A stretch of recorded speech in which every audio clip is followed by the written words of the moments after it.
my people slag us and say there's Paddy Irishman, because that's how stupid the government are. They're a bunch of clowns in the dog, and they don't care about people, and they hate women. Like, our government hate women. They're anti-family. They're anti-woman, anti-family. Like, let's be honest, right? Do women get equal pay in this country? No. Right? Are women safe to walk down the streets in this country? No. I'm a taxi driver every Friday and Saturday night, and I can tell this without fail. Anyone wants to argue it, women hit my window. Will you please take me? Will you please take me? Because they feel intimidated and worried walking home after a night out. Now, over the last 3 years, that's got worse. Like, do the maths. Like, you know what I mean? And what does the government say? Nothing.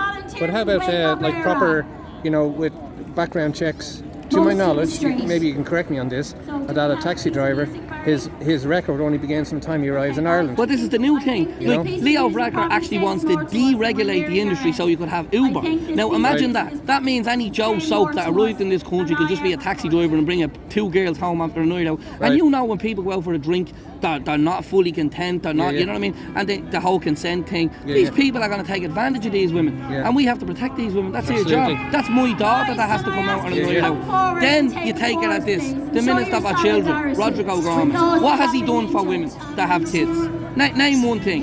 Nothing. Women can't work, right? Because we live in a country where the rent is 30-40 grand a year, right? So now this is an example I'm trying to make about it. It's just completely anti-family. That's anti-family. That's what I mean. The children's allowance hasn't been upped in years, right? They don't give any increments. Look at Hungary. Take Viktor Orban. What's he doing? He's giving families discounts on mortgages. He's giving tax breaks if you have 4 kids. Giving women cars, helping them with cars. Open the. Well, that's how you populate your country. You give incentives. But no, this is Ireland. They want you to be on 70 grand, your partner to be on 70 grand, and the house to be 700 grand. But that's, to me, the way I see it is the demographics problem. And for society to renew itself, you need a minimum of 2.1 children per woman. And the problem is, because so few people in Ireland can afford to have children, in my opinion, the government is relying on mass migration to make up that difference. Exactly. And that's exactly not taking into account the cultural differences. And I would hate to see that in 100 or 200 years' time, that the Irish people go the same way the Aborigines did in Australia and the Native Americans did in America, and end up living in reservations. Well, I don't know what way it'll go in 100 years or whatever, but I'm fighting for my culture, like for what my people want, you know, and we want to save our culture. We have a great culture. Like, people, we're the most loved country in the world. Why are we the most loved country in the world? When we go abroad, there's the Irish, there's the Irish.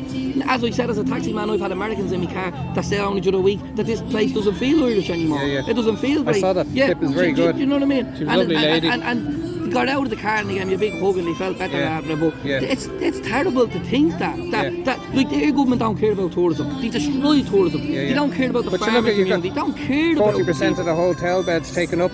That's money that's denied to communities. Exactly. And I can't understand why the hotels themselves aren't getting a harder time from the local population, saying you're screwing up our benefit to tourism, whether restaurants, bars and bric-a-brac shops and all that, you know. Well, look what's the worst affected areas. It's always the working class areas. It's always the Tallaghs, the Finglas, the Darndales, the East Walls, the Pear Streets. We're always the ones that have to bear the brunt, right? It doesn't affect the Malahoids, the Killinis, the Doggies.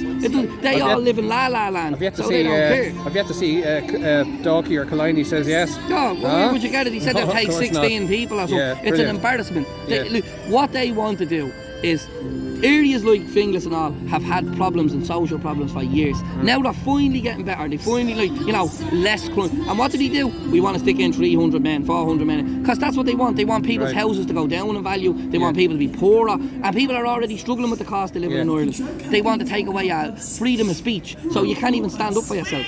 They can't even stand up for yourself. Well, I'm not going to let the government take away my freedom of speech. Not for me. It won't affect me, but it'll affect me kids. And I've daughters that want to grow up. One of them wants to be a footballer. If she wants to be an MMA player, I don't care. Whatever my daughter wants to be, she will be. And Leo Varadkar or Rodrigo Rumo won't be telling her any different. Because I don't understand how we're Minister for Children, who's Peter Tatchell's friend, can be a Minister for Children. Correct. Not fit for the role. No, they're not. You know, and I think everybody feels that way, but we don't feel, we're not allowed to say it. You know, and when the laws are passed, the hate speech law, I won't even be allowed to say these things. I'll be froze out and I'll be told, no, you can't say that anymore. You can't say that anymore, and you have to word it differently. And that's all it's about. It's about drowning out the voice of our people. Thanks very much, Gavin, for coming on the Siren Low.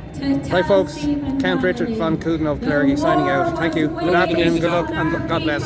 Thank you.